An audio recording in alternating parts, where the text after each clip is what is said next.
Et c'est la mission de l'Église d'informer le monde qu'il viendra un jour où ce monde n'existera plus et où tout être humain comparaîtra devant le Seigneur pour rendre compte de ce qu'il aura fait dans sa vie. Et la première chose qui va compter dans cela, ça ne sera pas, on ne va pas regarder ton apparence. Ces jours-là, ce qu'on va regarder, ce n'est pas ton apparence. Et de toute façon, il n'y a pas un seul argument que tu pourras faire valoir devant le Seigneur. La première chose qu'il va considérer, c'est ta relation avec son Fils Jésus-Christ. Est-ce que tu l'as accepté ou tu ne l'as pas accepté? Jean chapitre 3, verset 16. Car Dieu a tant aimé le monde. Pour te dire ce matin que Dieu t'aime, quelle que soit ta situation, quelles que soient les épreuves que tu traverses, sache qu'il y a un Dieu, le créateur du ciel et de la terre, et qu'il t'aime. Il t'aime, malgré ta situation peut-être difficile, malgré que tu n'as pas tout ce que tu veux avoir, mais il t'aime et il a déjà prévu pour toi un avenir radieux. Tout ce que tu es en train de vivre, si tu suis ces dieux-là, si tu acceptes son Fils, si tu te conformes et que tu tiens bon jusqu'à la fin, tu ne te souviendras même pas que tu avais souffert un seul instant sur la terre. Tu ne te souviendras pas du passé. Allez voir ça dans Apocalypse. Peu importe combien de temps tu as pleuré, tu l'oublieras. Peu importe comment les hommes t'ont trahi, tu ne t'en souviendras pas. Peu importe les trahisons que tu as connues dans la vie, ça ne sera même pas des mauvais souvenirs. Dans le monde, on parle de mauvais souvenirs. Mais avec Dieu, il n'y aura même pas de mauvais souvenirs parce que tu ne t'en souviendras pas. C'est ça qui est merveilleux. Ton passé sera complètement effacé. C'est comme si tu venais de commencer à vivre, que tu n'avais jamais connu du passé et qu'il n'y a jamais rien eu de mauvais dans ta vie. Et c'est pour ça que ce matin, sois attentif et surtout, ouvre ton cœur. Dis-lui, Seigneur, j'ai besoin de toi. C'est vrai que j'ai tellement écouté les hommes, ils ne m'ont pas convaincu. Nous n'avons pas le pouvoir de convaincre. Parce que Jésus lui-même étant humain sur la terre, il n'a pas pu convaincre tout le monde. Il ne faut pas... Justement, nous allons parler des fausses doctrines. Qu'on ne vienne pas vous raconter l'histoire de Mouangane Souka. Non! Si tu entends quelqu'un parler comme ça, c'est un menteur, c'est un faux. La preuve tangible et éternelle, c'est que Jésus, qui a tous les pouvoirs au ciel, sur la terre et sous la terre, n'a pas pu convaincre tout le monde. Alors qui es-tu pour venir nous dire aujourd'hui, toi, le char de feu ou je ne sais pas quoi? Non. Mensonge, orgueil. Là, nous entrons directement justement dans... Il faut commencer à dénoncer ces choses. Ces langages-là. Si quelqu'un vient à Christ, c'est parce que Dieu a décidé et t'a utilisé comme un simple instrument et il n'y a rien à toi dedans. Ce n'est pas à cause de ta puissance, c'est à cause de la puissance de Jésus. Il faut que ces mensonges arrêtent maintenant. C'est Dieu qui décide. Quand Dieu décide qu'il y ait réveil en Chine, il y a réveil en Chine. Quand Dieu décide qu'il y ait réveil en Iran, il y a réveil en Iran. Partout, c'est la même chose. C'est Dieu qui est l'alpha et l'oméga, qui décide et lui qui permet que cela arrive. Nous sommes des simples instruments. Reconnaissez dans les hommes de Dieu, que vous écoutez, regardez, observez, s'il y a de l'orgueil, si tu comprends ou tu remarques qu'il veut s'attribuer quelques mérites, zappe-le pour toujours. Il veut prendre la place de Jésus. Nous sommes absolument rien. C'est lui qui fait tout. Et donc c'est vers lui que nous devons tourner le regard des brebis. Et à la croix, c'est lui. Même si aujourd'hui, moi, j'ai donné ma vie, je ne te sauverai pas. Ça sera un sacrifice inutile qui ne servira à rien. Ces choses doivent être claires. Nous parlons donc de fausse doctrine, c'est la deuxième partie. déjà pour bien comprendre les fausses doctrines. C'est vieux comme le monde. On va vite dans le jardin d'Éden. Très très vite dans le jardin d'Éden. Et on prend Genèse, chapitre 2. Vous allez voir quand ça a commencé. Et ça va nous aider justement à faire attention aujourd'hui.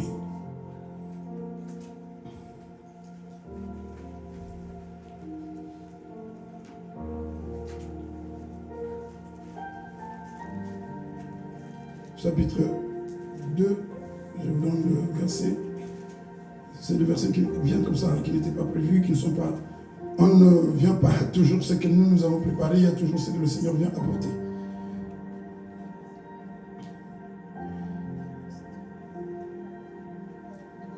Le verset...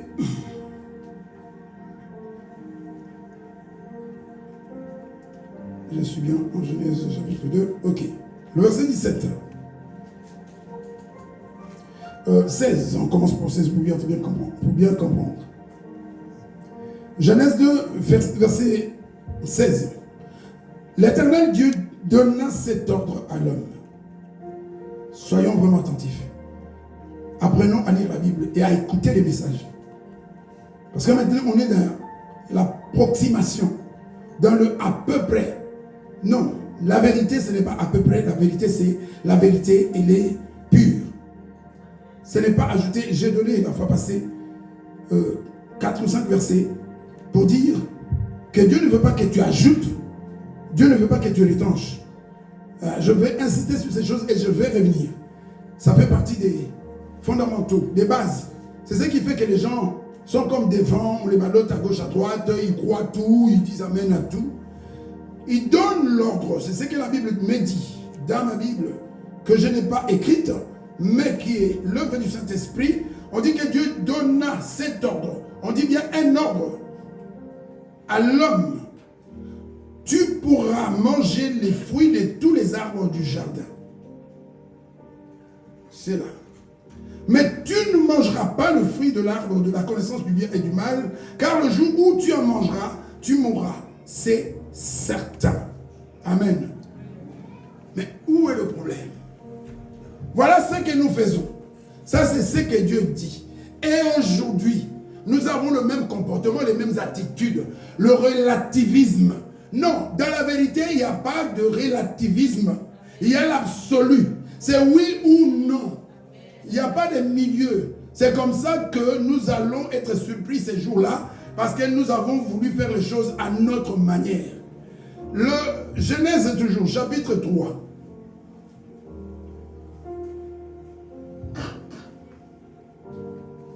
Nous sommes toujours dans la Bible. Et ce n'est pas ma parole. Je transmets et nous lisons tous, nous sommes tous témoins. Le verset 3. On peut même dire le verset 2. Toujours pour bien avoir l'idée de ce dont on parle. La femme répondit au serpent. Donc le serpent surgit. Il vient avec sa malignité. J'espère que parmi nous, il n'y a pas des gens qui ont l'habitude de parler comme Satan. Attention, moi je suis très attentif à ça. Je suis toujours attentif à comment tu commences ton exposé quand tu viens me présenter quelque chose. Moi je vous vends toujours mes secrets. La manière dont tu commences à exposer le problème m'apprend déjà beaucoup de choses sur tes intentions, sur ce que tu veux dire. La fois passée, j'avais dit, quand une personne te parle d'une autre personne, tu comprends si la personne aime l'autre ou déteste l'autre. Si tu ne le sais pas, c'est ton problème. Moi, je sais. Tu écoutes, je peux sourire dans mon cœur, mais je sais comment je vais prendre ta version des faits, parce que j'ai compris soit la haine que tu as pour la personne, soit l'amour que tu as pour la personne. C'est pas compliqué. Ça, si tu ne le sais pas, c'est ton problème. Et moi, ça, c'est mon métier. Donc, prépare ton discours quand tu viens me parler. La femme donne la réponse. Nous mangeons du fruit des arbres du jardin. Cependant, en ce qui concerne le fruit de l'arbre qui est au milieu du jardin, Dieu a dit, vous n'en mangerez pas. Ah, est-ce que quelqu'un voit déjà le problème? Oh, il y en a qui n'ont pas vu. Il y en a qui n'ont pas vu. Et c'est comme ça jusqu'aujourd'hui, beaucoup lisent la Bible. Mais il est écrit. Il n'est pas écrit ce que tu crois savoir. Il a écrit quelque chose. Ici, il y a déjà un problème. Nous avons lu dans Genèse 2. Et nous sommes toujours dans la Bible. Ce n'est pas moi qui ajoute. Où commence le problème? Oui, Dieu a dit. Nous avons bien dit. N'ajoute rien. Tu ne connais rien. Soumets-toi à ce que Dieu a dit. N'ajoute rien. Ta conception ne compte pas. Tes sensations, tes sentiments ou ce que toi tu as envie d'entendre, ce n'est pas ce qui compte. Ce qui compte, c'est ce que Dieu... Mais d'où vient le fait que vous n'y toucherez pas? Ça vient d'où? Est-ce que c'est la même chose? Et aujourd'hui, il y a beaucoup de vous n'y toucherez pas dans nos prédications et dans notre façon de comprendre les choses. C'est ça qu'on appelle la philosophie. D'après moi, c'est comme ça que vous allez entendre certaines personnes dire d'après moi. D'après toi qui? Le Saint-Esprit?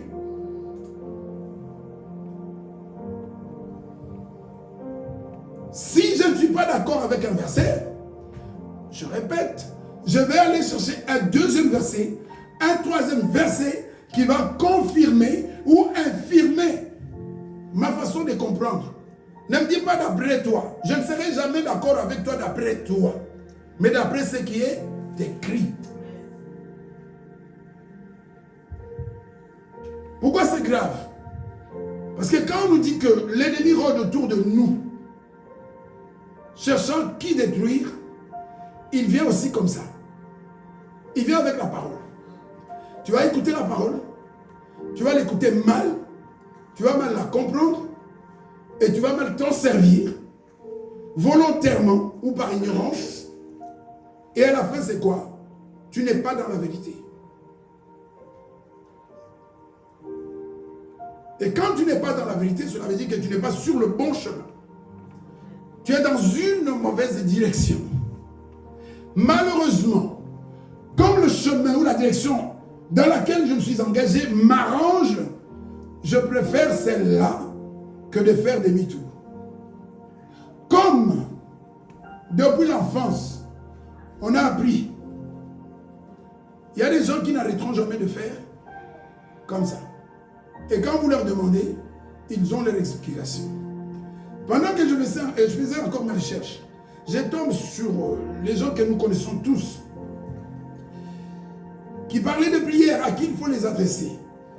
Et ceux qui étaient cathos jusqu'à un certain âge, ils le savent.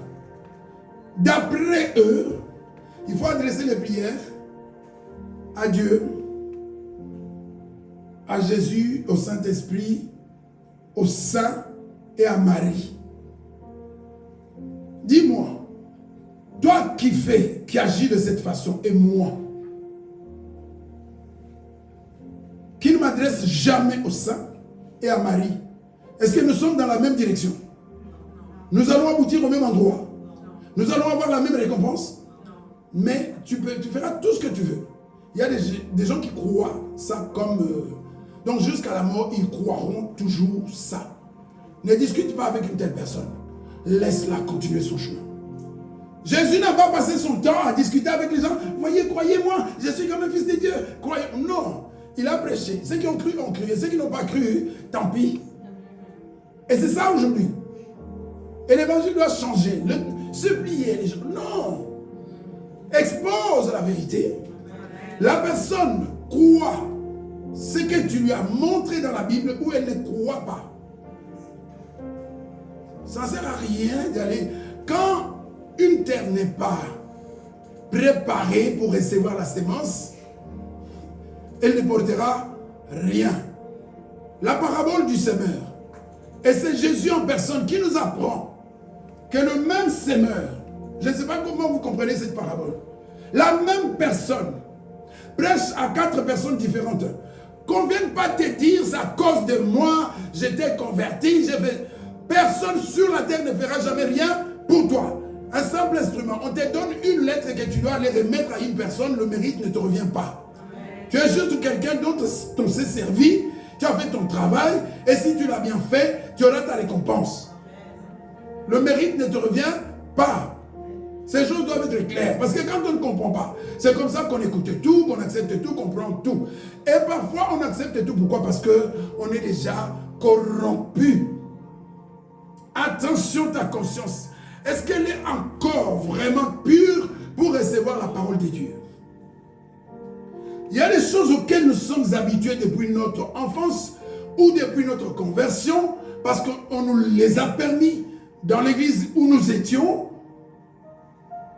Vous savez, la difficulté aujourd'hui, c'est quoi? À la Pentecôte, les gens se sont convertis parce qu'ils ont écouté la prédication de Pierre. Et Pierre n'a pas connu la difficulté que nous avons aujourd'hui. Aujourd'hui, tu vas te retrouver avec 50 personnes qui viennent des horizons différents, qui ont écouté toutes sortes d'évangiles. Et ils viennent pendant que tu prêches, il est en train de bouder parce qu'on lui avait appris autre chose. Nous avons cette difficulté-là. Mais quand tu viens, tu vas à la Nouvelle Jérusalem, où tu viens au messager de paix, au messager de paix. Ce qui compte, c'est ce que nous prêchons dans l'église messager de paix. Et si tu as la preuve qu'on est à côté, prends ta Bible. Viens, n'aie pas peur. On ne mange pas les hommes. Viens avec ta Bible, avec ton explication, ton interprétation, et avec les preuves de toute la Bible. Parce que chaque verset, il faut le prendre en fin de compte pour clôturer, pour conclure, il faut le placer dans le contexte général de la Bible, de la pensée de Dieu. C'est comme ça que ça marche. Ça ne marche pas sur le seul verset sur lequel tu t'es fixé. S'il est en contradiction avec d'autres. Évidemment, une contradiction qui est née dans ton esprit. Parce que tu ne veux pas te soumettre. Nous avons vu ensemble qu'il ne fallait pas manger une chose, un ordre. D'où vient, vous n'y toucherez pas. Et aujourd'hui, il y a beaucoup de vous n'y toucherez pas, des ajouts. On ajoute les choses. C'est comme ça qu'on se retrouve avec des gens avec des haches, des balais, des bâtons pour chasser le démon. Ne me dis pas que c'est grave. C'est grave. Tu ne peux pas faire ce que le Seigneur ne t'a pas donné l'autorité de faire. Tu ne peux pas chasser Satan avec un morceau de bâton parce que tu n'as pas ce pouvoir-là. Et si tu arrives à le faire, malheureusement parce que c'est des choses qu'on voit, si tu arrives à le faire, pose-toi la question, tu le fais avec quel pouvoir? Parce qu'il y a le pouvoir de Dieu, mais il y a aussi notre pouvoir. Et on arrive à convaincre les gens, pourquoi? Parce qu'on se sert aussi d'une puissance, mais qui n'est pas la puissance de Dieu, pour faire les choses. C'est comme ça que tu vas voir un aveugle voir, tu te contentes de ça pour dire que ça vient de Dieu. Même les miracles aujourd'hui, la Bible dit dans 1 Thessaloniciens chapitre 5, je crois, verset 22 ou 23, on dit qu'il faut examiner toutes choses. J'ai bien relu encore ces versets. On ne parle pas que des prophéties. On dit toutes choses et retenez seulement ce qui est bien. Si on doit retenir ce qui est bien, c'est-à-dire que tout n'est pas bien. La parole. D'abord et avant tout, la parole. Arrêtons de philosopher, d'aller à gauche, à droite. Imaginez comme nous sommes là. Si chacun a sa propre pensée, si chacun a sa propre compréhension de la parole de Dieu, elle sera où la vérité? Elle sera où? Qui aura le monopole de la vérité? La vérité, elle est dans la Bible et c'est là que nous devons tous aller puiser. Je ne peux pas venir soi-disant, je parlerai des révélations et je parlerai de Réma. Des vérités qui existent mais qui sont aussi mal interprétées. Le Réma ne vient pas enlever ce qui est écrit. Il peut et il doit même être confirmé. Je donne un exemple simple. Pendant que je parle, le Seigneur me montre la tête d'une personne. Ce n'est pas écrit. Oui. Que je dise quelque chose à la personne. On peut dire que c'est un réma. Mais ça ne doit pas annuler ce qui est écrit. Ça ne doit pas annuler ce qui est écrit. Révélation. Il y a révélation de la parole de Dieu. La révélation originale qui a pris fin avec l'Apocalypse. Il n'y a pas de nouvelles choses qu'on doit ajouter. Il y a juste des lumières qui vont être jetées sur la parole pour te faire comprendre ce que tu n'avais peut-être pas compris. Mais attention, ce que toi tu viens de comprendre, tu n'es pas la première personne à la comprendre. Pendant que toi tu viens de la comprendre, moi je la comprenais peut-être depuis 10 ans. Attention, les serviteurs de Dieu aujourd'hui, on se laisse parfois petit à petit emporter par un peu d'orgueil.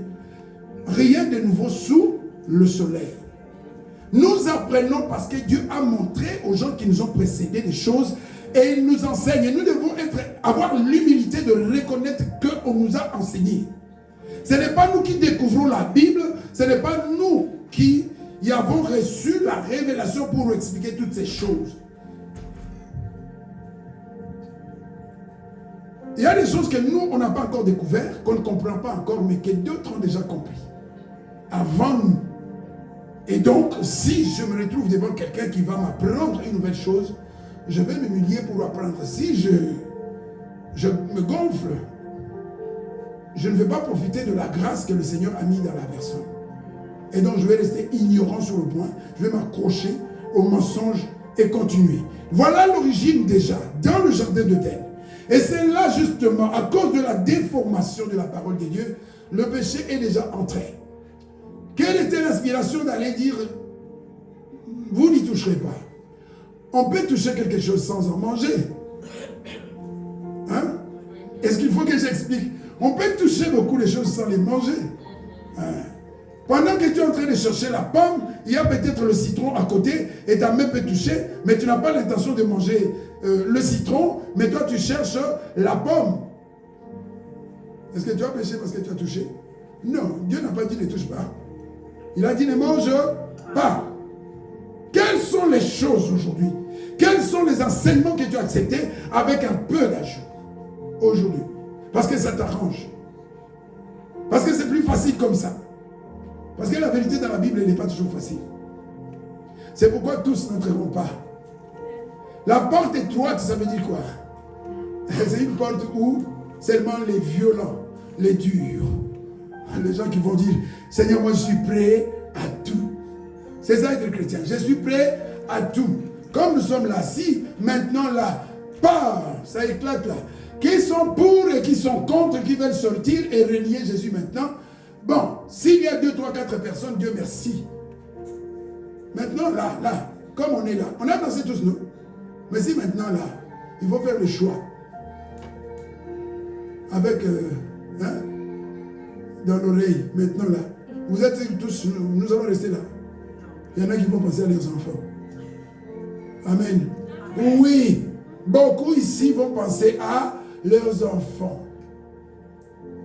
Au lieu de penser à Jésus. Et Dieu sait. N'essaye pas de tricher avec Dieu. Convertis-toi seulement. Au fond de toi, tu sais que si il t'était demandé de choisir entre Jésus et ton trésor qui est ton enfant, je parle sœur, il y a des hommes qui peuvent dire, ok, Seigneur, si tu veux prendre l'enfant, prends. Je ne vois pas beaucoup de mamans ici. Je ne sais pas s'il y en a. Et Dieu sait.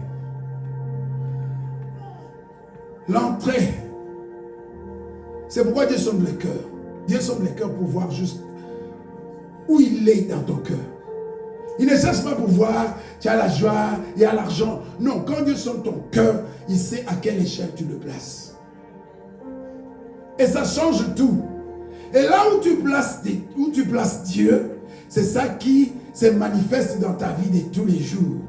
Quand tu n'as pas le temps de prier, ce n'est pas parce que tu es fatigué, ce n'est même pas parce que tu es malade. C'est tout simplement parce que Dieu n'est pas à la place qu'il fallait qu'il soit.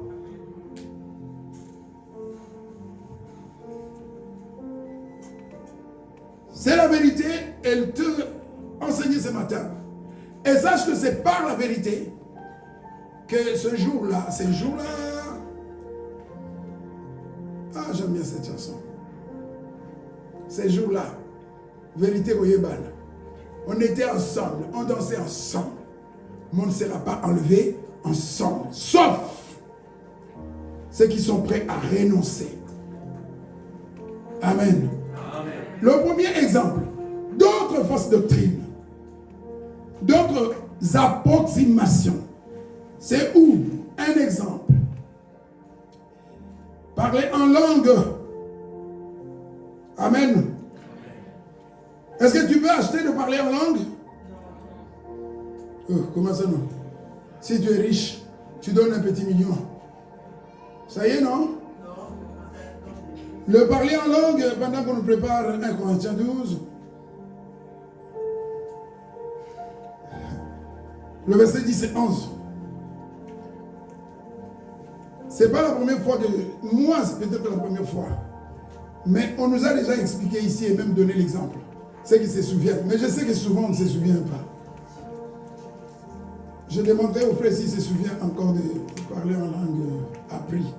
Qu'on faisait marcher, je ne sais pas, comme des motos ou des choses. À un autre, le don d'opérer des miracles. J'aime aussi 1 Corinthiens 12. Quand nous lisons mal. Nous sommes tous les membres du même corps. Mais nous n'avons pas tous la même fonction. Paul était gâté, il avait presque tout. Ou tout. Je ne sais pas. S'il manquait quelque chose, je ne sais pas. Tu peux avoir 2, 3, 4 dons, c'est vrai. Mais tu n'as pas tout. Et on ne donne pas tout à tout le monde.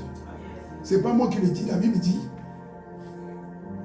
À un autre, c'est-à-dire peut-être 2, 3 personnes là-bas, ils ont un don d'opérer des miracles. Il y a dans les églises, et ça aussi c'est un problème dans les églises. Un frère peut avoir cette grâce-là, lui s'il prie pour toi, même si tu as les massous, tu es guéri. Bien sûr que tout chrétien peut prier pour les malades, mais, enfin, chrétien, disciple, mais le résultat ne sera pas le même. Alors, qu'on ne vienne pas te dire le contraire. Voilà. Chacun a reçu la grâce selon Dieu et aussi en fonction de sa relation avec son Dieu. Toi qui vis comme tu veux, va essayer de chasser les démons, tu vas voir. C'est toi qu'on va chasser.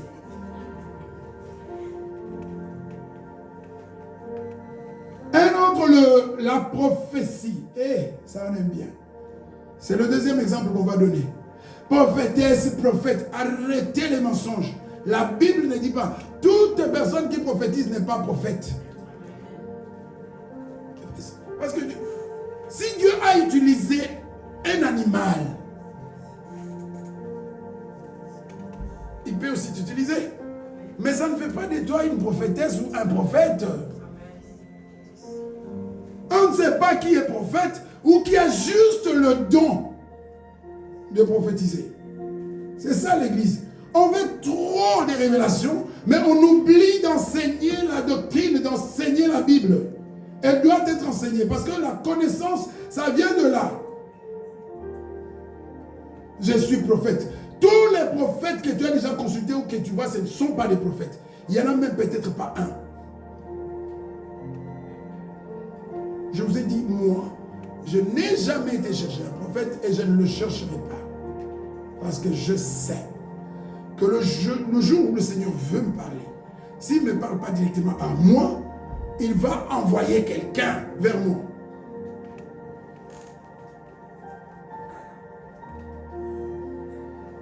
À un autre, le discernement des esprits.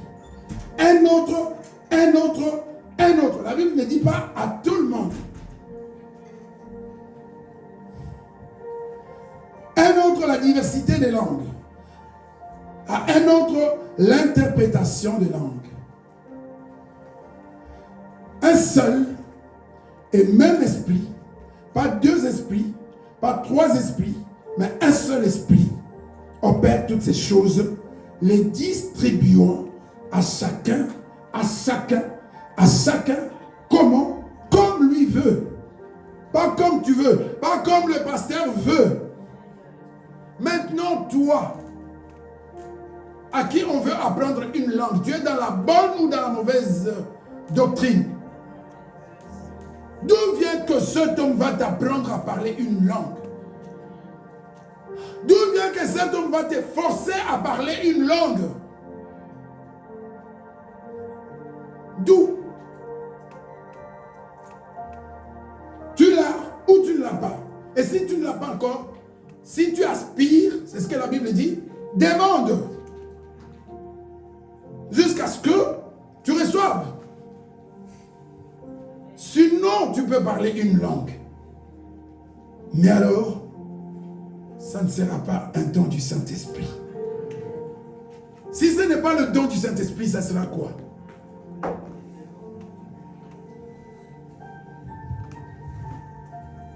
Si tu commences à faire les choses, pas selon le Saint-Esprit, tu les fais selon qui? Et à la fin, tu seras avec qui? À chacun, et il distribue comme lui il veut. Et ici, je profite. Ceux qui disent, oui, le Saint-Esprit, c'est une puissance. Mais on dit ici, comme il veut, la volonté. Ce qui définit la personnalité d'un être, c'est la volonté. Un des éléments, c'est la volonté. On ne veut pas entrer dans ces choses-là parce qu'on va rentrer dans les théologies. Déjà, les choses de base, c'est compliqué, donc on n'entre pas dans ces choses. Il y a beaucoup de choses qu'on ne dit pas parce que, voilà, comme Paul disait, on ne sent pas que vous êtes prêts à les comprendre, ni à les accepter ou les recevoir. Donc, on se contente du lait. Comme il veut. Qui? Non, mais ici, on parle du Saint-Esprit d'abord. Dieu est d'accord, c'est ça que je dis. Si on entre dedans, on va arriver au même résultat. Mais ici, on parle clairement du Saint-Esprit, parce qu'un témoin de Jéhovah va dire que le Saint-Esprit, c'est une puissance. Vous qui aimez écouter à gauche, à droite. Je vous donnerai 10 ou 15 qualités, attributs du Saint-Esprit qui montrent que c'est une personne. Le Saint-Esprit parle ou pas? Et alors, s'il parle, c'est une puissance? Le Saint-Esprit dirige ou pas? Alors s'il dirige, c'est une puissance? Le Saint-Esprit enseigne ou pas? S'il enseigne, c'est une puissance? J'ai discuté avec un témoin de Jéhovah. Non. N'allez pas chercher des choses si tu n'es pas vraiment bien formé. Si je ne connaissais pas, ils allaient m'avoir. Moi, Chantal connaît les témoins de Jéhovah. J'ai discuté beaucoup avec eux. Ils sont forts, hein? Pas qu'ils connaissent beaucoup, mais ils sont forts. Ils retiennent, je ne sais pas si ils ont quelle mémoire. Là, il n'y a pas de petits, il n'y a pas de grands chez les témoins de Jéhovah. Tous, ils connaissent des versets. Pas comme chez nous. Il vient, il me prend Joël, qui est traduit dans Actes des Apôtres 2. Dans les derniers temps, je répandrai de mon esprit. Est-ce que quelqu'un comprend quelque chose? Je répandrai de mon esprit. Vous voyez, Dieu peut répandre de son esprit. Est-ce qu'une personne, on peut la répandre? Ça s'arrête là. Et si tu étais là, tu vas commencer à faire comment? C'est vrai, on m'a menti. Non, on ne t'a pas menti. Tu es tout petit et tu veux te faire grand. Pourquoi? Parce qu'il a utilisé le verbe répandre. Dans la logique, une personne, on ne peut pas la répandre. Hein? Kosopa. Mais il oublie. En même temps, sans tenir compte que Dieu n'est pas limité. Mais il oublie que le Saint-Esprit parle. Le Saint-Esprit enseigne. Le Saint-Esprit distribue. Le Saint-Esprit conduit. Le Saint-Esprit rappelle. Le Saint-Esprit... Alors, toi, tu fais ton verbe répandre qui domine sur tout ça. Mais si tu n'as pas la connaissance, c'est comme ça, on a beaucoup de chrétiens, soi-disant, qui sont devenus des témoins de Jéhovah, qui ont rempli les salles des témoins de Jéhovah ici à Liège. J'attribue un peu la faute aussi à nos églises, parce qu'on n'enseigne pas. On est trop superficiel, on est trop danser. On ne va pas tout le temps danser. On doit enseigner. La danse, finalement, c'est un accessoire dans l'église. Parce que pourquoi? Parce que si nous dansons dans l'ignorance, nous sommes vulnérables et nous n'irons nulle part avec les danses. Je vais choquer. On a donné trop d'importance au choral dans les églises, Alors que les chorales, si les gens n'ont pas la connaissance, ça ne sert à rien parce que la louange ou l'adoration qui vient des personnes qui ne craignent pas Dieu, ça ne sert à rien. C'est du bruit.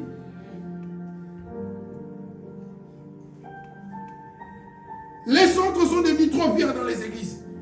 Vous voyez dans le monde. C'est comme des stars. On ne tient plus compte de comment ils vivent, quels sont leurs fruits. On est focalisé. Oh, quelle belle voix, chair de poule. Le diable peut aussi te donner des chairs de poule. L'église doit mettre l'accent sur la parole, sur la crainte de Dieu, que sur les chants et le reste. Il est temps de remettre les choses en place.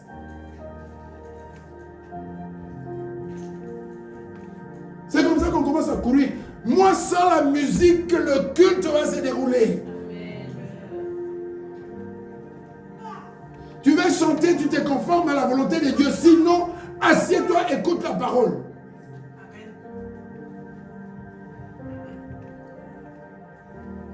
À chacun en particulier. Qu'est-ce qu'il faut retenir ici? On n'apprend pas à parler en langue. Fausse doctrine. Démoniaque. Si Dieu ne m'a pas fait grâce de parler en langue, toi n'aime plus, je vais parler en langue, je vais parler quoi?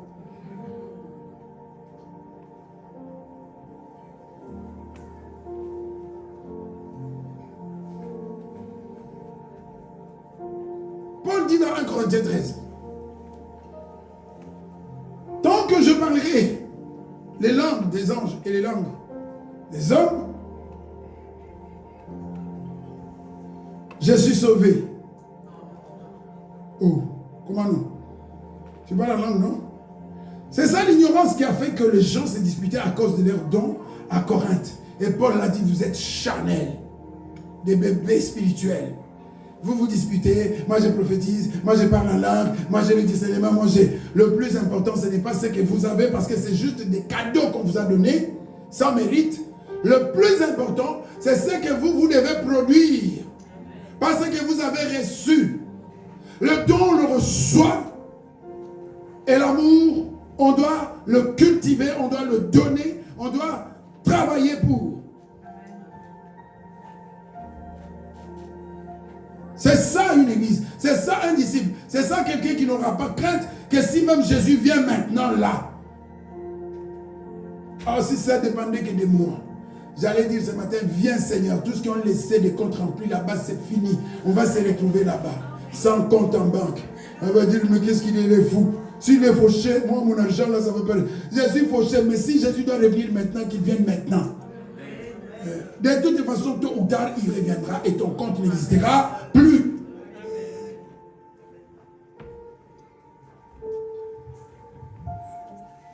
Dans des prophéties et ministères prophétiques, deux choses différentes. Ah, tu as remplacé. J'ai dit, la sœur nous a fui déjà, on n'a pas fini. Amen. Il y a un don de prophétie. Il y a un ministère prophétique. Curieusement, si vous êtes curieux, vous avez déjà remarqué sur Internet qu'il y a des écoles prophétiques. Hein? C'est-à-dire que Papa John qui n'est pas prophète, si je commence à vous dire ici je suis prophète, même si je vois quelque chose, même si j'entends quelque chose, je ne suis pas prophète. Hein? Alors là, il y a un problème. Dieu peut m'utiliser, il peut t'utiliser à n'importe quel moment. Il y a des gens ici, je ne vais pas les citer, que Dieu a déjà utilisé à un moment ou à un autre justement pour apporter un message. Sans qu'ils soient des prophètes ou des prophétesses. Alors si on mélange les deux, on n'est plus dans la vérité. Parce que quelqu'un qui a juste un don, il va se prendre pour un prophète. Là, il y a un problème. Tu es prophète? Va dans l'Ancien Testament, tu vas voir quelque chose que les gens qui ont le don et qui ont le ministère prophétique, que ceux qui ont le don prophétique n'ont pas. Vous savez quoi? Même les rois allaient consulter les prophètes. Vous le savez? On allait consulter les prophètes pour leur dire, parle pour nous sur telle question. Et il ne te dit pas dans un mois. Il va te dire, allez-y, revenez peut-être le soir, ou revenez demain. Et il va te donner la réponse à ta question. Parce que lui, il a eu cette grâce de s'adresser à Dieu. Et comme son ministère, c'est de transmettre la pensée de Dieu, il va te rapporter la réponse. Va voir ton don, celui qui a le don là. Amène-lui 3 questions. Dis-lui, je vais revenir demain pour avoir la réponse de Dieu. Qui te donne là. Dis-lui, pourquoi moi je ne suis pas marié jusqu'à présent. Qui te donne la réponse. Il va revenir dans la Bible, mais c'est la volonté de Dieu. Non, qu'est-ce que Dieu t'a dit? Tu vois, là où toi, le prophète, je vous ai parlé de la prophétesse qui voyait des conflits entre nous dans ma maison alors qu'il n'y en avait pas. Pendant qu'on était love, et elle voyait des conflits, je voyais que ça ne va pas. Et pourquoi ça n'irait pas? Ton Dieu là, il est distrait. Qu'il arrête de te donner des messages comme ça, de génériques. Quand j'aurai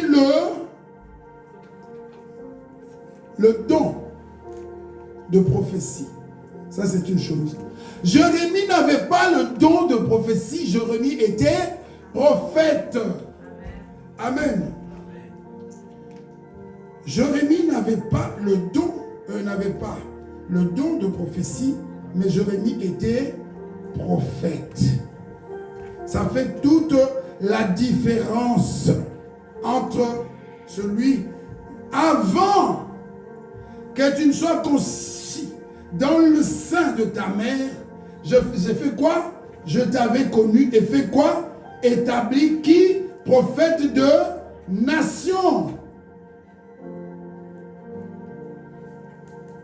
Je t'avais vu. C'est là que je me pose des questions. Les prophètes aujourd'hui, ils sont établis par qui?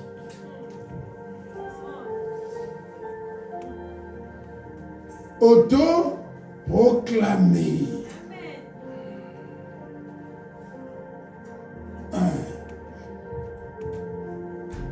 Établi par qui? Pour faire l'autorité.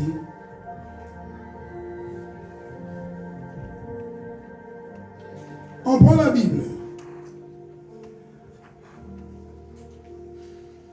On prend d'abord Acte 21, verset 9 et 10.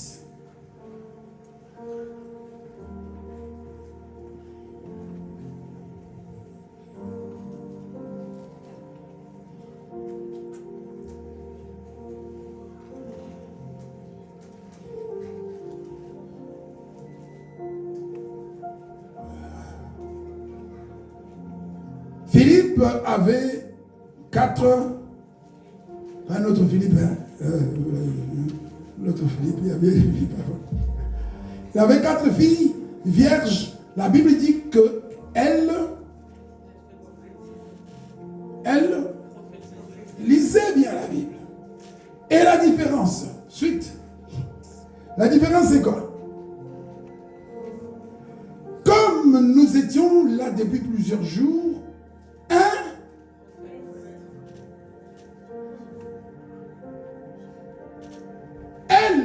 elle prophétisait sans être des prophétesses. Quelqu'un va dire, mais non, c'est pas la même chose. Anne dans le temple était qui? Il y en a qui cherchent de quelle Anne il parle? La Anne dans le temple le jour où on a présenté Jésus. Elle était qui? Elle était prophétesse. Hein? Et pourquoi les 4 filles ne sont pas nommées prophétesses? Anne était prophétesse, et ici, Agabus était prophète. Mais les 4 filles n'étaient pas des prophétesses. Ah, si on ne parle pas d'Anne prophétesse, on va dire, mais il n'y a pas de différence, parce que quelqu'un est voilé, et parce qu'il veut voir les choses comme ça. Non, un prophète est présenté. Aucun prophète n'a été présenté dans la Bible comme quelqu'un qui prophétisait. À chaque fois qu'on dit qu'il prophétisait, c'est un don. Nous allons interroger la Bible. À propos de Jérémie, on garde, oui, ça on a compris. Jérémie, chapitre 1, verset 5.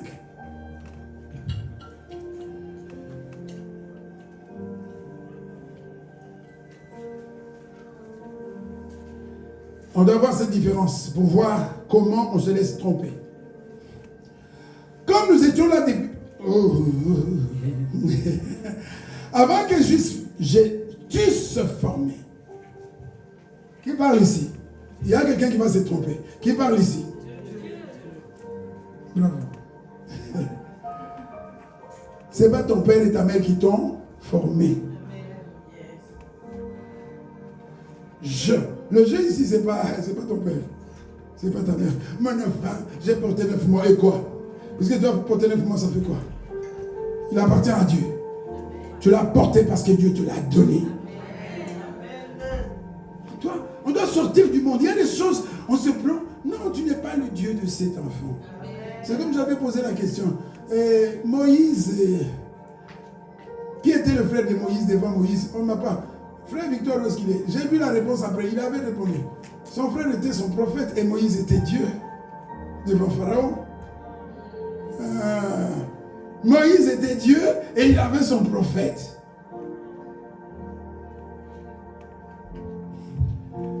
Dans le ventre de ta mère, je te connaissais. Et avant que tu fusses sorti de son sein, je t'avais consacré. Et je t'avais quoi?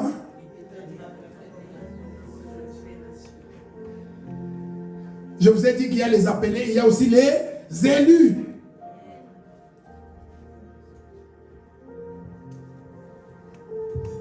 Et on utilise ces versets-là pour tromper beaucoup de gens. Beaucoup d'appelés, mais peu d'élus. Ils ne comprennent pas, au lieu d'aller chercher. Il y a des gens qui sont venus dans le monde, qui n'auront jamais peur de la mort, parce que dans sa mission, il y avait qu'il doit mourir à cause du travail qu'il va faire. Toi, tu es venu pour te marier, pour faire les enfants. C'est pourquoi tu balances entre Dieu et tes intérêts. Jérémie n'avait pas le temps de balancer entre Dieu et ses intérêts. Pourquoi tu dis que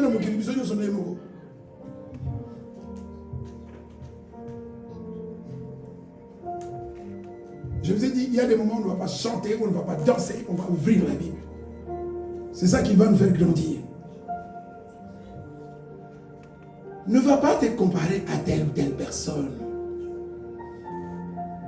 Dieu a un dessein et dans ce dessein, chacun est appelé à jouer un rôle particulier.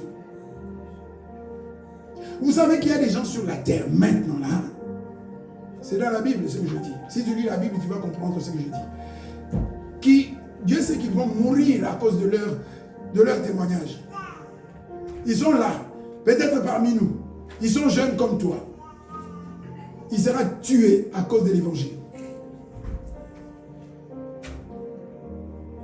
Mais toi, pas. Toi, tu vas profiter de la vie jusqu'au bout, jusqu'au jour. Et tu vas être comme lui au ciel. Même dans les appels, nous n'avons pas tous le même appel. Nous sommes tous appelés, mais nous ne sommes pas tous appelés de la même manière. Que chacun soit à sa place.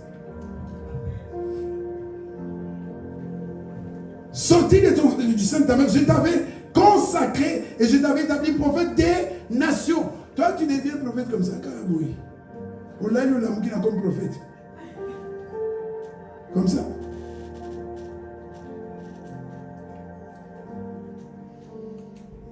Vous savez que Pierre qui était prophète et qui était apôtre de Jésus, à qui Jésus a donné la clé. Il n'avait rien à voir avec Daniel. Daniel, c'était Daniel. Hein? Et Joseph, c'était Joseph. Ce que Joseph faisait, Pierre ne le faisait pas. On doit comprendre ces choses. Ne cherche pas à imiter la personne qui est à côté de toi. Contente-toi de ce que Dieu t'a donné. Si tu veux plus, tourne-toi vers Dieu et demande.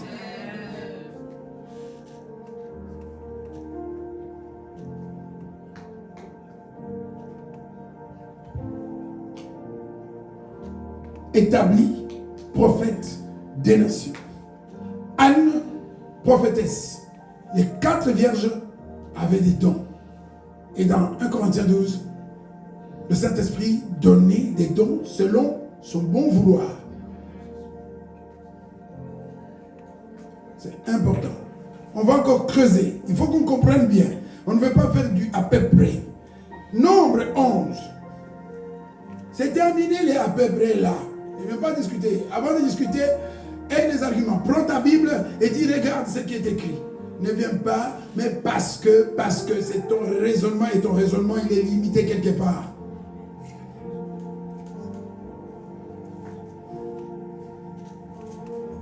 Nous allons montrer des personnes qui ont prophétisé, des personnes connues, mais qui n'étaient pas des prophètes. Selon les circonstances, ils vont prophétiser. Je dis quoi? Je dis... Verset combien? Verset 25, oui. L'Éternel descendit dans la nuée et parla à Moïse. Il prit de l'esprit qui était sur lui. Et c'est les témoins de Jéhovah. Quand ils lisent comme ça, il prit de l'esprit. Vous voyez? Ce n'est pas une personne. Alors avec tes deux versets, arrête d'aller chercher des débats. Et mit cet esprit sur les 70 anciens. Il prend un peu, on peut dire, d'onction ou de puissance qui était sur Moïse, pas la même puissance qui était sur Moïse, mais seulement un peu. Et il le met sur l'esprit anciens. Dès que l'esprit reposa sur eux, ils faisaient quoi? Ils sont devenus des prophètes. Est-ce qu'il faut encore des preuves? Si vous voulez jusqu'à la sortie, j'en ai des versets dans la Bible pour vous donner. Pour ne pas courir derrière les gens, les menteurs. Qui peut-être a cette grâce, il a vu. Oui, il a vu, il a entendu. Oui, et c'est vrai. Mais comme il ne connaît pas, il se proclame prophète. Les 70 anciens n'étaient pas des prophètes.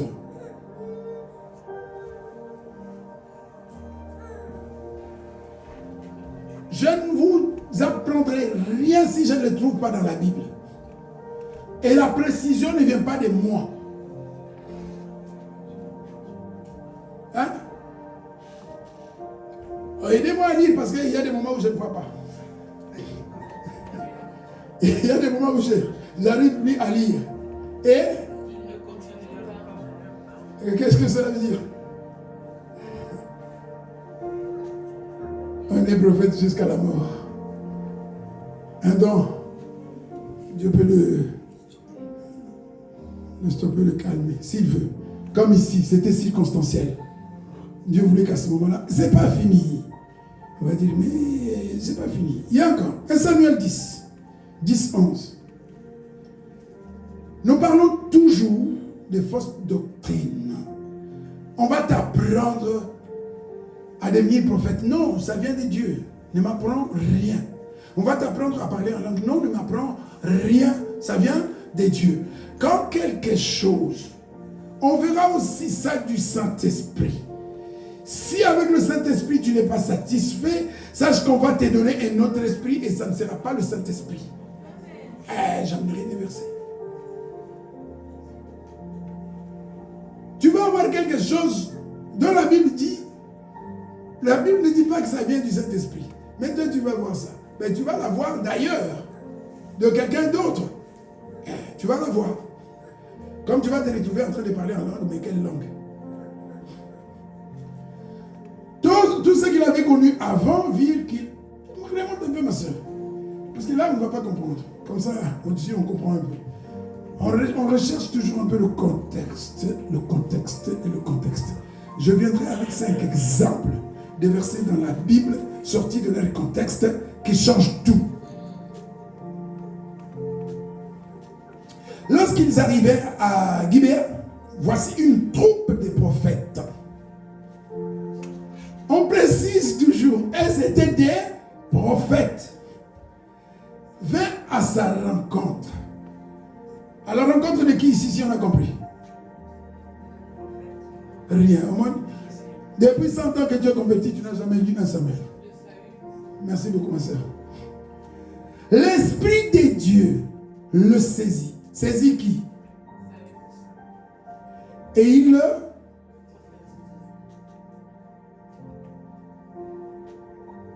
Est-ce que c'est clair? Bon, tu veux dire oui ou non? Tant pis. Moi, j'ai montré ce qui est écrit. Vous voyez à chaque fois la différence? Ceux qui prophétisaient et ceux qui étaient des prophètes. Comme les 4 filles qui étaient différentes de Agabus. Maintenant, si on va te tromper par quelqu'un qui dit qu'il est prophète et qui n'est pas prophète, il va te dire des mensonges comme cela. Si c'était moi qui étais au téléphone, la dame allait souffrir. Elle allait se repentir. J'allais dire, comme frère Philippe m'avait dit à ce chauffeur-là. Vous connaissez le chauffeur? J'allais dire à la dame, répands-toi. C'est un péché grave. Je me demande toujours si ce n'est pas aussi péché contre le Saint-Esprit. Dire un message que tu n'as pas reçu de Dieu et donner un message comme si tu as reçu de Dieu. Je pose toujours la question. Parce que Jésus en a parlé quand? Ayant accompli un miracle, on refuse, on dit que c'est pas Satan. Mais quand quelqu'un vient avec un message de Satan et qu'on l'attribue au Saint-Esprit, vous voyez,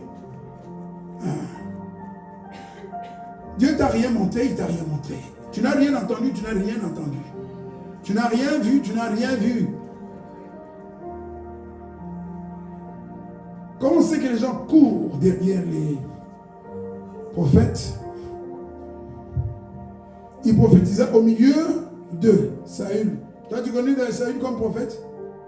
Mais il a prophétisé dans sa vie. Occasionnellement. Quand Dieu le voulait. Quand Dieu a voulu l'utiliser. Comme aujourd'hui c'est possible, Dieu peut t'utiliser un jour, ici, par toi, lui donner un message. Il peut t'utiliser. Et attention, ne deviens pas. Moi je suis prophète. Hé, Fabrice, attention. Montez les vélos. Mais Dieu peut t'utiliser, ce n'est pas interdit. Il peut faire ce qu'il veut de chacun de nous. Comme vous ne pouvez pas imaginer que demain ça sera Fabrice ou Jonathan ou je ne sais pas Miguel ou je ne sais pas quel frère ici, nous serons assis ici fatigués et tu as le micro ici, tu prêches. C'est pourquoi tout à l'heure je vais tirer les oreilles. Vous serez les responsables de cette église demain. Et il faut qu'à partir de maintenant, vous fassiez plus que nous. On ne veut pas laisser qu'après nous il y ait des chrétiens, des frères, des pasteurs qui donnent jusqu'à 10 heures et on prépare tout, on finit. Il vient à la dernière minute et vous vous levez, vous commencez à applaudir. Oui, le bishop est venu, le Saint-Esprit est entré et on se lève, on commence à applaudir. Non. On veut des gens qui vont être des modèles pour le troupeau.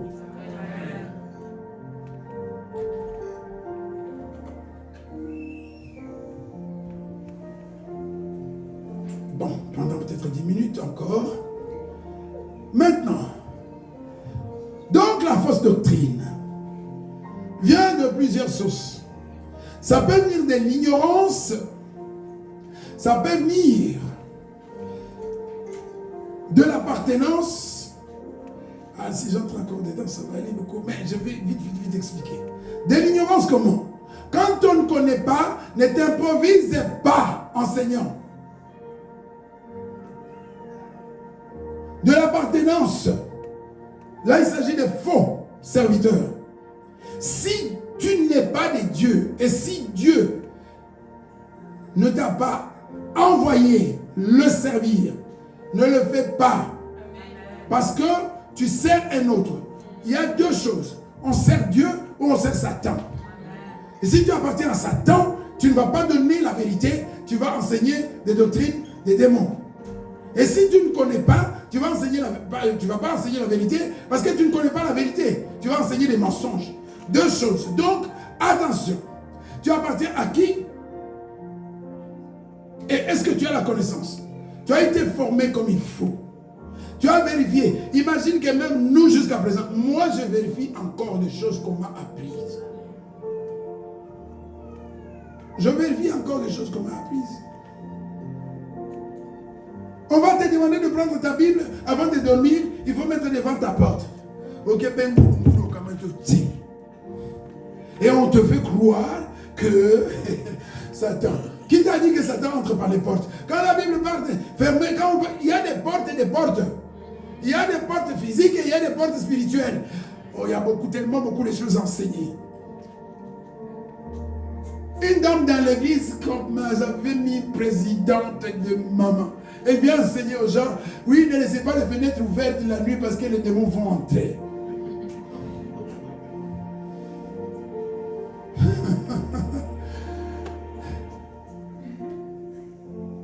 Vous avez appris, elle voulait aller jusqu'en Corée. Ici, c'est pour aller chercher la magie parce qu'elle voulait être pasteur.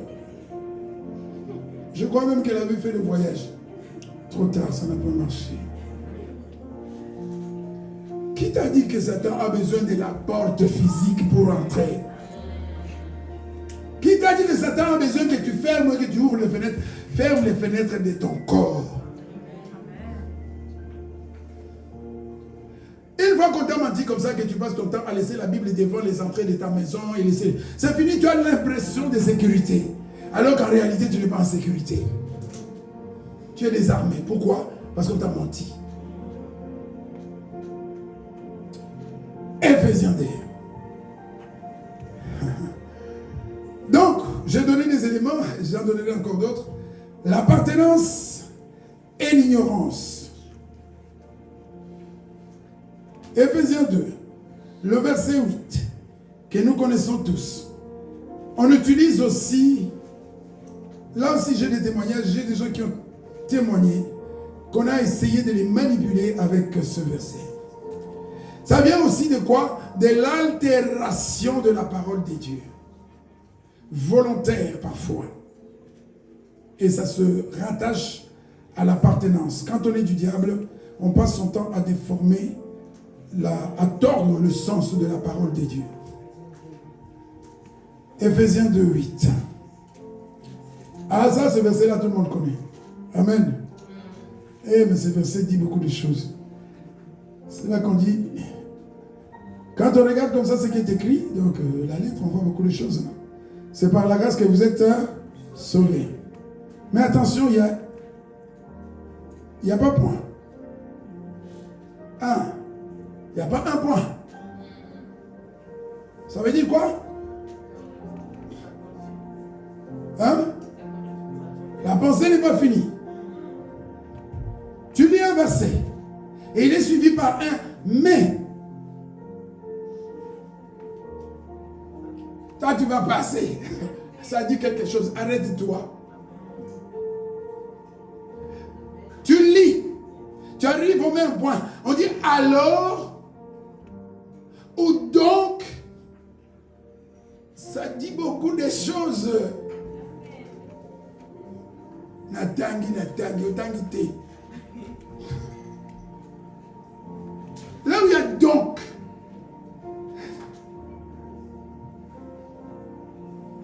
De tout ce qui a été dit, voilà ce qu'il faut retenir.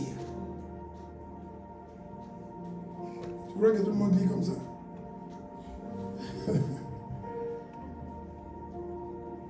Par le moyen de la foi, point. À l'école, nous avons tous appris ça. C'est une phrase jusque ici. Alors ne coupe pas cette phrase. Tu ne coupes pas par quelle autorité? Parce que tu veux introduire des choses dedans. Ou parce que tu veux retrancher des choses. En retranchant par le moyen de la foi, tu changes tout et tu tues les gens. Tu peux alors manipuler tout le monde. Les gens sont contents. La facilité. Oui, mais c'est par la grâce. Oui, c'est par la grâce. Oui, c'est par la grâce. Mais ce n'est pas tout. Au moyen de... on peut avoir encore une autre version là. Il faut que les gens lisent. Maintenant, moi, je préfère insister sur ce qui a été écrit. Ça, si ce n'est pas fini aujourd'hui, on continuera. Parce que ce n'est pas des vrais, c'est les faux pasteurs là. ceux qui essayent de jouer avec la parole de Dieu pour tromper. Les gens comme ça, ils utilisent aussi ça et enseignent des fausses doctrines. Car c'est par la grâce que vous êtes sauvés, par le moyen de la foi. Bon, c'est la même chose. En effet, vous êtes sauvés grâce à la bonté de Dieu et parce que vous... On peut aller encore. Les deux sont liés. La grâce, c'est une réalité, elle est là. Dieu, dans sa bonté, il veut, selon Paul à Timothée, que tous les hommes soient sauvés. Mais il ne vient pas, sois sauvé. Dieu a tant aimé le monde et il a donné son Fils unique. Attention. La phrase continue. Hein? Ah.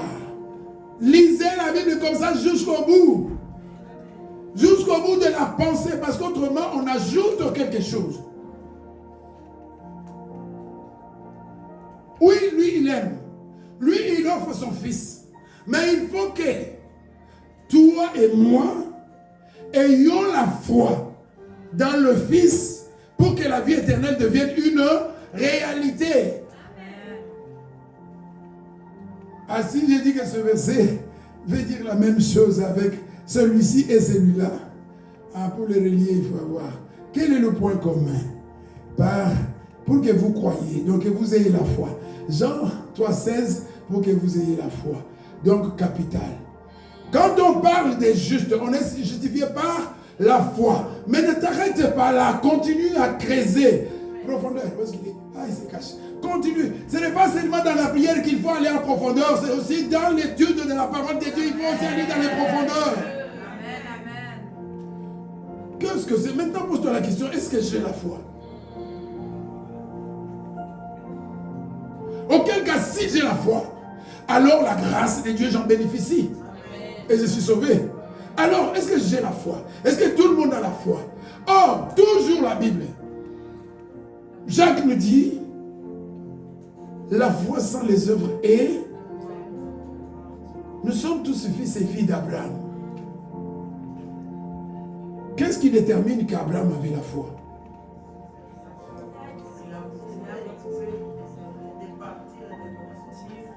L'histoire d'Abraham commence où? Toujours par Dieu. C'est Dieu qui s'est manifesté. Ce n'est pas Abraham qui s'est levé un matin, je vais chercher Dieu. Dieu se manifeste. Il vient, il dit Abraham, moi je vais faire une histoire avec toi. Mais tu dois aussi faire quelque chose. C'est le même message qu'avec toi et avec moi. Dieu est venu te trouver. Dieu a proposé son Fils. Dieu t'a parlé d'une manière ou d'une autre, ou te parle encore ce matin, mais il attend de toi que tu fasses quelque chose pour prouver que tu lui fais confiance. Abraham, à partir de maintenant, tu pars. C'est pas compliqué. Il n'a pas dit, donne-moi l'argent. Abraham, je veux que tu pars d'ici. Abraham, imagine qu'Abraham rentre à la maison. Tu sais quoi? J'ai fait un rêve où j'ai une pensée, quelque chose de bizarre. J'ai l'impression que je dois partir. Qu'est-ce que tu crois, Sarah? Est-ce qu'on va partir? C'est comme ça aujourd'hui là.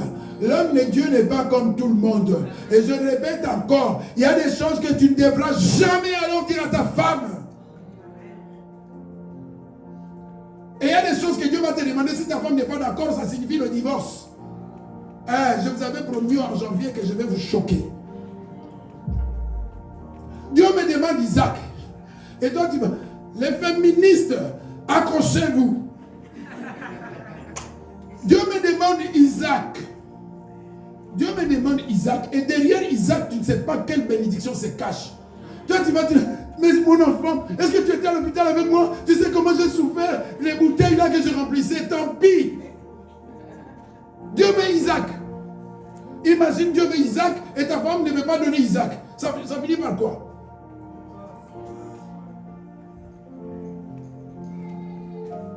Oui, on va débattre. Allez débattre pour acheter la maison. N'allez pas débattre dans les choses de Dieu.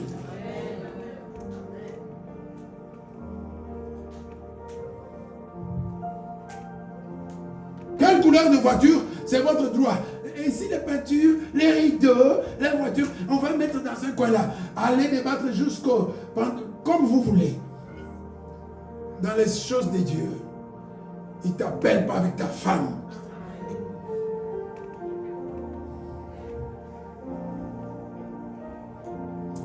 Si ta femme veut venir avec toi, elle va t'accompagner. Et si tu te rends compte qu'elle ne t'accompagne pas, il y a un problème. C'est une pensée. C'est pourquoi je ne l'ai jamais déclaré. Mais si tu deviens un frein pour l'intérêt de Dieu, il va te tuer. Dieu veut Isaac, tu t'opposes. Attention, il peut te tuer.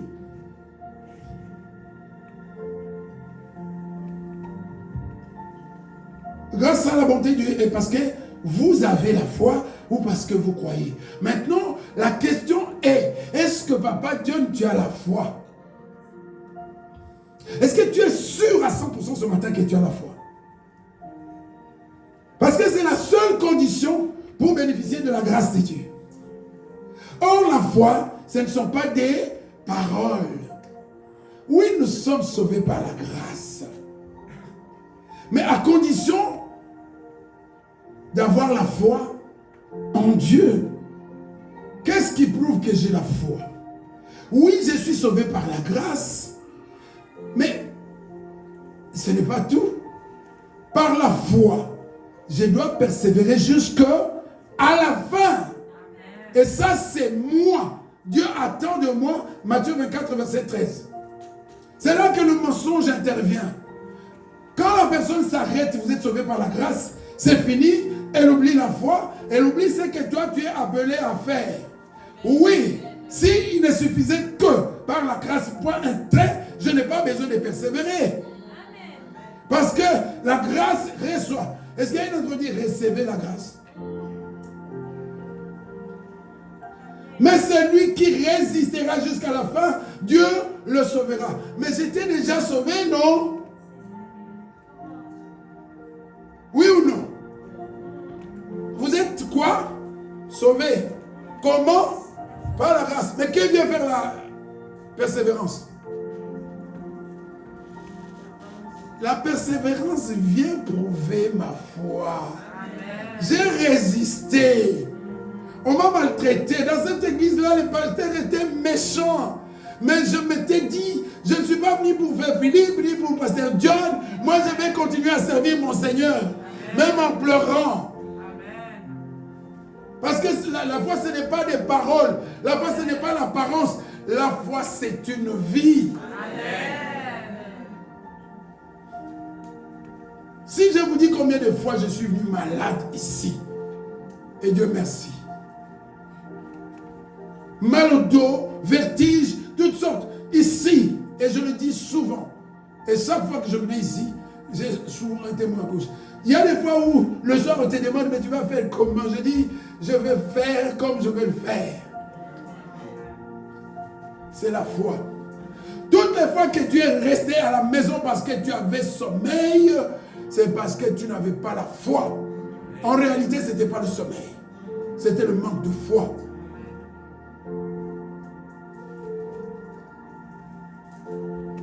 Oui, je suis sauvé par la grâce. Mais Dieu attend de moi que je me sanctifie. Hébreux 12, 14. Pas seulement la grâce, mais la foi en œuvre. La foi qui agit. Qui me pousse à me sanctifier. Et me sanctifier demande de renoncer à beaucoup de choses qui me font plaisir, au plaisir de la chair.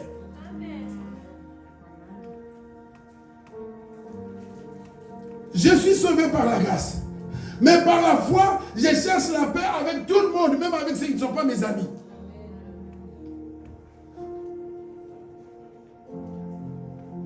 Je suis sauvé par la grâce, oui, mais je dois mener une vie qui plaît à Dieu.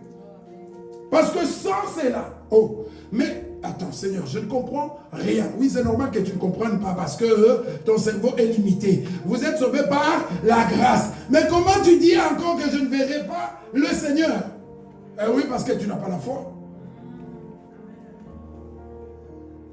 Et comment je vais te montrer que j'ai la foi? Je me sanctifie. Je me sanctifie. Et je ne suis pas en train de dire que c'est facile. Nous luttons tous les jours. Que personne te dise que parce que j'ai le micro comme ça. Tous les jours. Et même plus que toi. Aujourd'hui, si on te fait des propositions que moi j'ai, tu serais peut-être depuis longtemps parti. On se bat tous. Peut-être toi, le diable viendra te dire, ok, je vais te paralyser pendant 1 mois, tu ne vas pas aller à l'église. Moi, il ne va pas tenter parce que ça, c'est passé. Il sait que ça ne va pas marcher. Mais il va me tenter aussi à un autre niveau. Le diable va te tenter sur un autre niveau.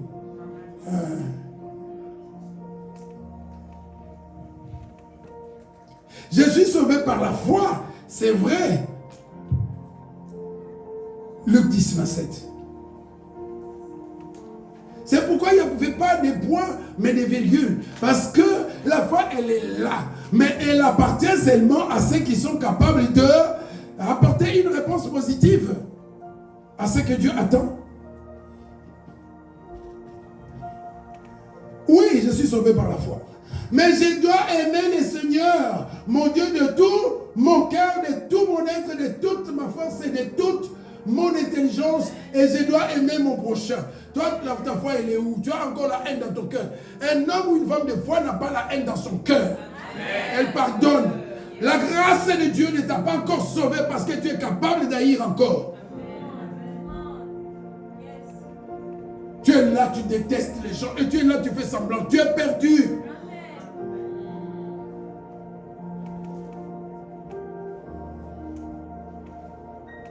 Tu fais encore exception des gens. Dans nos églises. Heureusement, ça n'existait pas ici. Toi, on va te mettre au coin là. Pourquoi? Toi, tu n'es pas présentable. Et celui-là, bien parfumé. Toi, viens. On va chercher une chaise spéciale, on te met là devant. Ça se passe dans les églises. Et Jésus avait dit ça. Vous avez la foi comme ça. Une église comme ça. Des places d'honneur et des places de... Dans une église, il n'y a pas de place d'honneur. Même pas pour les pasteurs. Jésus n'avait pas de place d'honneur quand il entrait dans les temples. C'est des signes dont ils vont tenir compte. Louis XIV ici. Maman Lisa, ça c'est pour Maman Lisa. Et ça c'est pour Papa John. Bon, on va mettre. Bon, maintenant, le jour où c'est la 4 pasteurs, on va faire comment? Et les mamans, donc ça c'est le coin des mamans pasteurs. Ah, vous voyez, c'est la chair. Hein? Et vous êtes là quand ils entrent, maman pasteur rentre. Idolâtre. Des idolâtres. Arrêtez l'idolâtrie. Oh, d'ailleurs, c'est le verset qui arrive. C'est le verset qui arrive. Ok. Ma soeur. On va lire le verset, on va s'arrêter là. 1 Corinthiens chapitre 6, verset 18. Je suis sauvé par la grâce. Oui, ce n'est pas que je mérite quelque chose, mais seulement si j'accepte la grâce de Dieu, je dois faire confiance à ce qu'il me dit. Et c'est comme ça que sa grâce va reposer sur moi. Pas grâce à mes efforts, mais tout simplement à la confiance que je lui fais. Quand il me dit quelque chose, je lui fais confiance parce que je sais que c'est pour mon bien. Et Dieu est content comme ça. On dit quoi? Évitez à tout prix de faire n'importe qui avec votre corps. Tous les autres péchés que les hommes peuvent commettre sont à l'extérieur de leur corps. Ces versets-là, bon, je crois qu'ils vont comprendre. Tous les autres péchés sont à... Hein? Ok. Mais... Oh non, ici c'est pas bon. Change la version là. N'importe quoi. Non, je ne veux pas de n'importe quoi. Je veux qu'on parle de ce qu'on parle. Il faut que ça soit clair. C'est quoi ça, n'importe quoi? Oh. Vous voyez, c'est comme ça. Nous savons même quand est-ce qu'il faut prendre le verset dans cette version-là. Il y a des choses, tu vas préférer n'importe quoi. Qui a compris n'importe quoi? Si tu n'as jamais lu la Bible. Fuyez quoi? L'immoralité sexuelle ou l'impudicité. On n'a jamais vraiment, on n'est pas encore entré dans l'impudicité. On va enseigner l'impudicité. L'impudicité, ce n'est pas seulement quand tu vas regarder la femme de l'autre, l'homme de l'autre. L'impudicité, c'est dans l'habillement aussi. Ah, ma photo là, elle est partie. Je la montrerai. Une photo que j'ai trouvée sur Internet. L'image des églises aujourd'hui. Fuyez l'impudicité.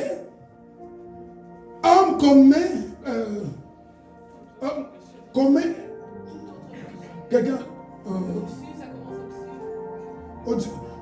oui, on avait déjà lu là. Tout autre péché qu'un homme commet est extérieur à son corps. Mais c'est lui qui se livre à l'immoralité sexuelle pêche contre son propre. Mais c'est ça les portes. Et on ferme la porte. Tu peux fermer la porte, mais tu n'as pas fermé la bonne porte. Tu crois que la maison est fermée? Non, elle n'est pas fermée. Les démons vont entrer et sortir comme ils veulent. Mais comme on t'a trompé que le fait de mettre seulement la Bible devant la porte, ça empêche les démons d'entrer.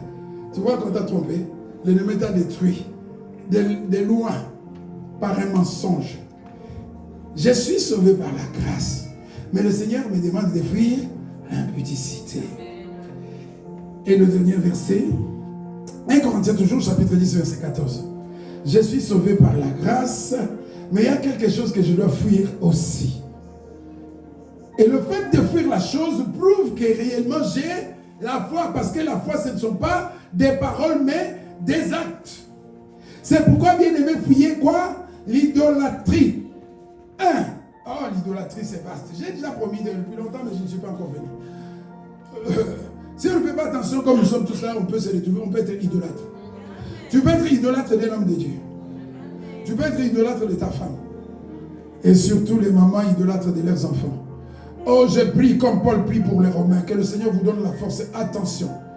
Attention. Dieu est jaloux. Dieu est jaloux. Et il peut te confondre comme tu ne peux pas l'imaginer. Ne mets pas tes enfants à la place de Dieu. Amen. Amen. Sauvé par la foi. Et si j'ai la foi, je fuis la pudicité et je fuis l'idolâtrie. Je persévère jusqu'au bout et j'aime Dieu. Je le mets à la première place et j'aime mon prochain. Et pour prouver que j'aime mon prochain, je pardonne. Pour prouver que j'aime Dieu, je ne pêche pas. Et on peut aller jusqu'au demain matin. Voyez comment il faut faire attention avec. Mais on déforme, c'est écrit. Mais quelle est l'explication qu'on te donne du texte? Parce que sinon, ce qu'on cite là, nous sommes sauvés par la grâce. Mais ça ne finit pas. Dieu, je vois, je comprends qu'il y a des choses que je dois faire. Jean dit la même chose. Vous venez pour vous faire baptiser, d'accord. Mais montrez par votre vie qu'effectivement, vous vous êtes repentis et que par conséquent, vous croyez en Dieu. C'est ainsi que la grâce deviendra une réalité dans la vie de chacun de nous. Elle est là, mais elle n'est pas une réalité dans la vie de tout le monde parce qu'on ne vit pas tous de la même manière et on n'a pas tous les mêmes priorités. Ce n'est pas parce que nous n'avons rien à faire. Si on veut avoir des choses à faire, on va être plus occupé que toi. Mais on fait des sacrifices. On renonce à des choses. Quand j'ai déjà programmé quelque chose pour Dieu, peu importe si tu veux me donner l'argent, je vais le faire. C'est ça la différence. Et c'est ça qui produit l'assurance. C'est ça qui fait la différence entre les chrétiens et les disciples. Les chrétiens, ils se permettent tout.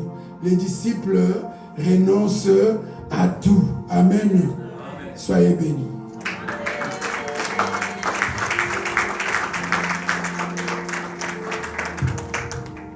Sœur Carla, la femme de feu.